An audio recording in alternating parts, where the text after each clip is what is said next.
this week. And Jason is with us because he wrote one of those Stephen Miller profiles I mentioned at the top of the show. I want to begin this morning with the Trump administration's effort to limit the number of immigrants coming to the U.S. California's Attorney General has filed a new lawsuit challenging the White House's proposal to deny green cards to legal immigrants who'd be likely to depend on public assistance, like food stamps or public housing. Ken Cuccinelli is the acting director of Citizenship and Immigration Services. We certainly expect people of any income to be able to stand on their own 2 feet. And so if people are not able to be self-sufficient, then this negative factor is going to bear very heavily against them in a decision about whether they'll be able to become a legal permanent resident. Well, this weekend, Bloomberg News is reporting that for months, Stephen Miller, a senior advisor to President Trump, has been spearheading an effort to allow states to block undocumented children from enrolling in public schools. But he can't seem to find a way around a 1982 Supreme Court ruling that guarantees access to an education. Well, Stephen Miller has influence on virtually every element of immigration policy, from the words the president uses to the regulations he promulgates. Jason DePaul writes in that piece for the New York Times that he has guided a series of policy changes that critics liken to building an invisible wall. Jason, let me start there if I could. I want to dig into the relationship that the president has with Stephen Miller, but I want to start with that vivid metaphor you use of this invisible wall. We focus on the big stories. We focus on the physical wall. Just help us understand the context here of all that Stephen Miller has been able to accomplish without regular scrutiny, without the public eye.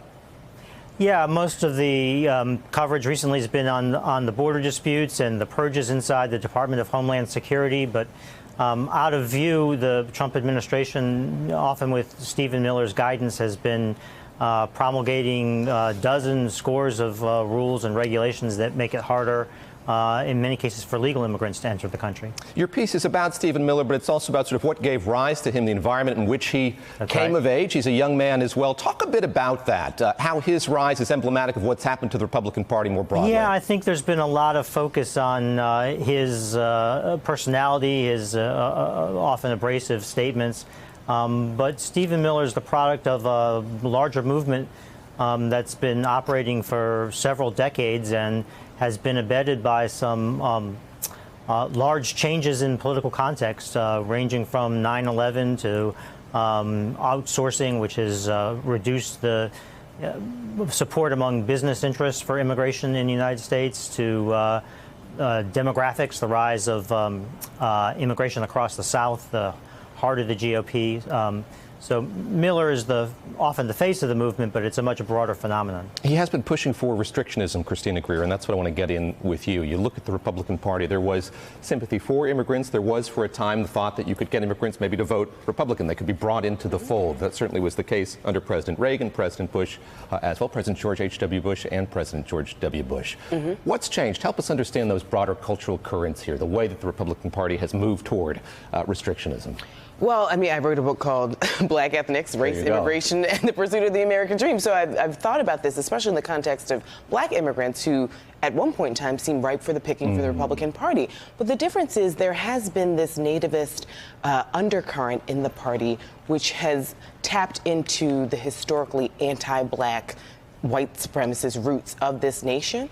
And so as the Republican Party moves in that direction, as Lyndon Baines Johnson said, if you can convince the poorest white man that he's better than the Negro, and now you can insert Mexican or immigrant, you can pick his pockets all day long.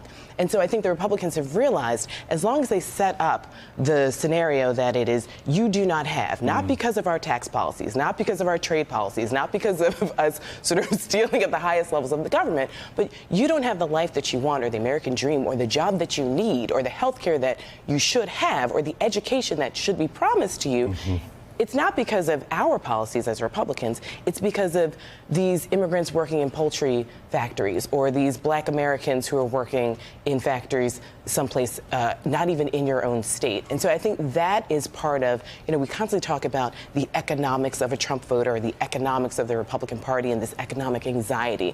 But we're constantly ignoring the racial animus that is the foundation of much of the policy that's been promulgated for the last 30 to to 50 years in that party. Jason DeParle, you enumerate how much influence Stephen Miller has. He has influence on virtually every element of immigration policy, from the words the president uses to the regulations he promulgates. I'll read that quotation once again. You chart his origin story from Santa Monica to your alma mater to Duke to Washington, D.C., where he works for Michelle Bachmann, he works for Jeff Sessions. Help us understand how he came into the Trump fold, how this relationship came about between him and the President of the United States.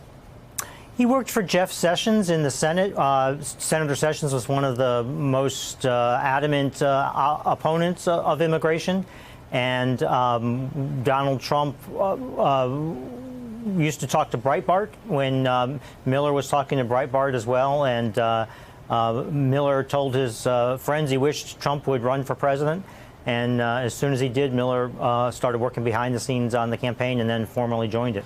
Tim O'Brien, how inchoate were the president's beliefs on this matter itself? There has been voluminous reporting in these last many months about the Trump Organization and its use of immigrant labor, for instance. How closely held are the president's beliefs when it comes to immigration? I guess what I'm asking is how easily could he be swayed by what Stephen Miller was espousing and these kind of restrictionist policies that he was bringing to the president? I think he's very easily swayed because he doesn't hold any policy very close to the vest or close to his heart. He's not in any of this for policy. He's in it because he can be inflammatory or he can rouse sentiment around these issues. He campaigns on these things, but he's never been, a student of the finer points of any policy, including immigration.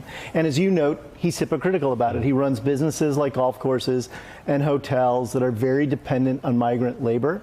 And his businesses wouldn't thrive without that. 2 of his 3 wives were immigrants. His in-laws are the benefits of chain migration, which Stephen Miller has railed against. So you have all of these things in his own background that do not make him a fervent anti-immigrationist, but he is a fervent polemicist about immigration. And then you slot Stephen Miller in there, and Stephen Miller animates the president's policy around this. And I think Stephen Miller's driving the car when it comes to this, not Trump.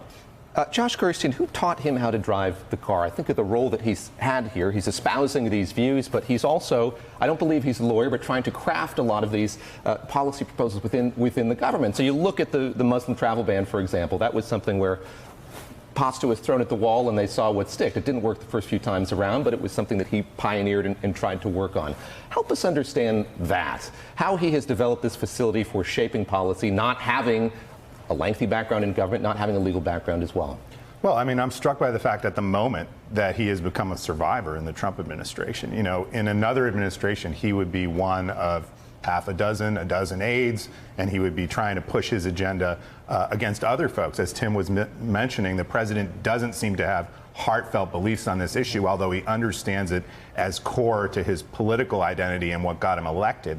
But every time it sort of gets into an escalated kind of mode, even Miller seems nervous that the president might stray from this agenda. And what he's managed to do is engineer a situation where he can surround the president with people that are of the restrictionist mindset at those very key moments. So when we saw that there might be a year or so ago a deal perhaps on the Dreamers, all of a sudden the president reverses himself almost within the course of 24 hours. So Miller has proven to be a very skilled bureaucratic player. I think he picked some of that up from his time in the Senate, but also some of it is understanding he's not a typical Capitol Hill player. I think Capitol Hill players tend to be consensus builders, tend to be trying to cut a deal, especially at the staff level. But he is someone who's managed to use social media, use some of the more fringe figures to influence the system in a way that makes sure that his agenda goes forward, and perhaps more importantly, the agenda of others who oppose him is frustrated.